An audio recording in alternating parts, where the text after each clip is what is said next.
എല്ലാവർക്കും നമസ്കാരം. എല്ലാവർക്കും നമ്മുടെ പുതിയൊരു വീഡിയോയിലേക്ക് സ്വാഗതം. അപ്പം ഇന്ന് ചെയ്യുന്ന നല്ല അടിപൊളി രുചിയിലൊരു ഉണക്കമീൻ കറിയാണ് കേട്ടോ. അപ്പം അതിന് വേണ്ടിയിട്ട് സ്രാവ് മീനാണ് കേട്ടോ ഞാൻ എടുത്തിട്ടുള്ളത്. അപ്പം അത് കുറച്ച് വെള്ളം ഒന്ന് ആദ്യം തിളപ്പിച്ച് അതിൻ്റെ വെള്ളം ഒന്ന് ഊറ്റിക്കളയണം. അതിന് വേണ്ടിയിട്ട് ഞാൻ സ്രാവ് മീൻ അടുപ്പത്ത് വെച്ചിരിക്കുകയാണ്. അരയ്ക്കാനുള്ള സാധനമുള്ളത് കാന്താരി മുളക്, തേങ്ങ, മഞ്ഞൾപ്പൊടി, ചെറിയ ഉള്ളി, ജീരകമോ വെളുത്തുള്ളിയോ ഒന്നും അരയ്ക്കില്ല കേട്ടോ. ഇപ്പം അതേ വെള്ളം ഇവിടെ മീനിവിടെ തിളച്ച് വന്നിട്ടുണ്ട്. വലിയ പീസായിട്ടാണ് കേട്ടോ ഇട്ടിരിക്കുന്നത്. ഇത് വെള്ളം തിളപ്പിച്ച് കളയാനുള്ളത് കൊണ്ട് തന്നെ വലുതായിട്ട് തന്നെ ഇട്ടിരിക്കുകയാണ് കേട്ടോ. ഇനി ഈ വെള്ളമെല്ലാം നന്നായിട്ട് കളഞ്ഞിട്ട് നല്ലതുപോലെ തൊലിയൊക്കെ ഒന്ന് ചീവിക്കളയണേ. ഇപ്പം അതേണ്ട മീന് തിളച്ച വെള്ളമെല്ലാം ഊറ്റിക്കളഞ്ഞ് അതിൻ്റെ തോലൊക്കെ ഒന്ന് ചീവിക്കളഞ്ഞിട്ട് ചെറിയ പീസായിട്ട് കട്ട് ചെയ്ത് അടുപ്പത്തോട്ട് കുറച്ച് വെള്ളം കൂടെ ഒഴിച്ച് ഒന്നുകൂടെ വെച്ചിട്ടുണ്ട് കേട്ടോ. അതിലേക്ക് കുറച്ച് മഞ്ഞൾപ്പൊടി ചേർത്ത് കൊടുത്തു. ഉപ്പ് ഒട്ടും ചേർക്കേണ്ട, നല്ല ഉപ്പുള്ള മീനാണ് കേട്ടോ ഇത്. ഒന്ന് ഇളക്കി കൊടുക്കുകയാണ്. ഇനി ഇതിപ്പോൾ ഒരുപാട് സമയം വേവണ്ട, ഏതാണ്ട് വെന്തിരിക്കുകയാണല്ലോ ഇപ്പം തന്നെ. ഇനി അതിലേക്ക് ചേർക്കുന്നത് മാങ്ങയാണ് കേട്ടോ. ഈ മാങ്ങ ഇങ്ങനെ കുറച്ച് പഴുത്ത ഒരു രീതിയിലായിട്ട്, നന്നായിട്ട് പഴുത്തിട്ടില്ല, നല്ല പുളിയുള്ള മാങ്ങയാണ് കേട്ടോ. അതിലേക്ക് മാങ്ങ ചേർത്ത് കൊടുത്തു. പുളിക്ക് ആവശ്യമുള്ള മാങ്ങ കേട്ടോ. കുറച്ച് മുരിങ്ങക്കായ ചേർത്ത് കൊടുത്തു. പിന്നെ ഒരു സവോളയുടെ പകുതി, ഒരു 3-4 പച്ചമുളകും കൂടെ ചേർത്ത് കൊടുത്തു കേട്ടോ. എന്നിട്ട് ഒന്ന് മിക്സ് ചെയ്ത് കൊടുക്കുകയാണ് നന്നായിട്ട്. ഇത് ഈ ചട്ടിയിലൊക്കെ അടുപ്പിൽ വെക്കുമ്പോൾ അതിന് പ്രത്യേക ഒരു ടേസ്റ്റാണ് കേട്ടോ. കുറച്ച് കറിവേപ്പിലയും കൂടി ചേർത്ത് കൊടുത്തേ. എന്നിട്ടൊന്ന് അടച്ചു വെക്കണം കേട്ടോ.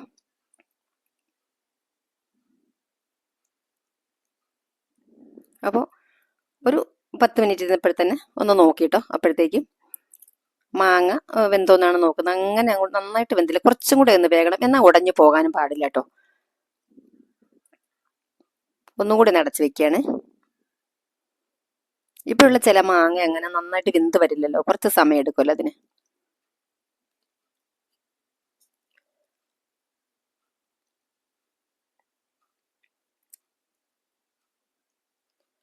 അപ്പം മുരിങ്ങക്കായൊക്കെ വെന്തിട്ടുണ്ട്. ഇത് ഒരുപാട് വെന്തങ്ങ് ഉടഞ്ഞു പോകാൻ പാടില്ല കേട്ടോ. അതാണ് അതിൻ്റെ ഒരു പാകവേ. ഇനി നമ്മൾ അരച്ച അരപ്പ് ഇതിലേക്ക് ചേർത്ത് കൊടുക്കുകയാണ്.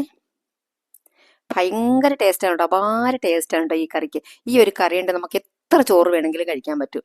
നല്ലൊരു മണവും ഒക്കെയാണ് കേട്ടോ ഇതിന്.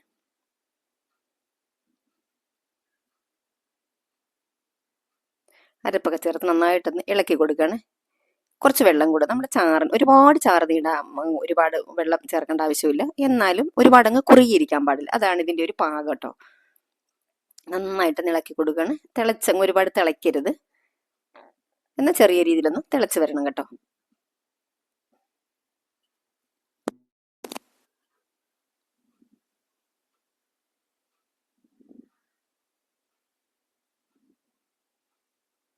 ഈ കാന്താരിമുളകൊക്കെ അരയ്ക്കുമ്പോഴത്തേക്കിനും നല്ലൊരു മണവും ഭയങ്കര ഒരു ടേസ്റ്റുമാണ് കേട്ടോ ഇതിന്.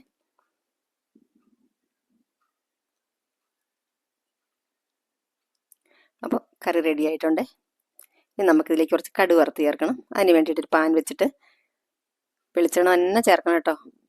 വെളിച്ചെണ്ണ ഒഴിച്ചു കൊടുത്തു.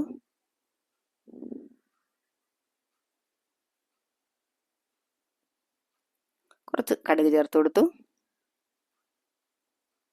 ചെറിയ ഉള്ളി അതൊന്ന് മൂത്ത് വന്നപ്പോഴത്തേക്കും വറ്റൽമുളകും കറിവേപ്പിലയും ചേർത്ത് കൊടുത്തു.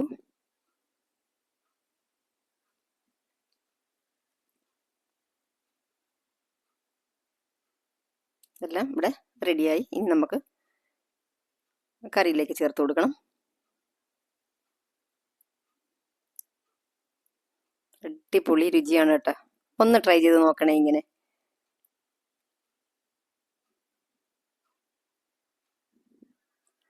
അപ്പോൾ ഇന്നത്തെ നല്ല സൂപ്പർ ടേസ്റ്റിലുള്ള നമ്മുടെ ഉണക്കമീൻ കറി ഇവിടെ റെഡി ആയിട്ടുണ്ട്. നമ്മുടെ ചാനൽ സബ്സ്ക്രൈബ് ചെയ്യാൻ മറന്നു പോകരുതേ.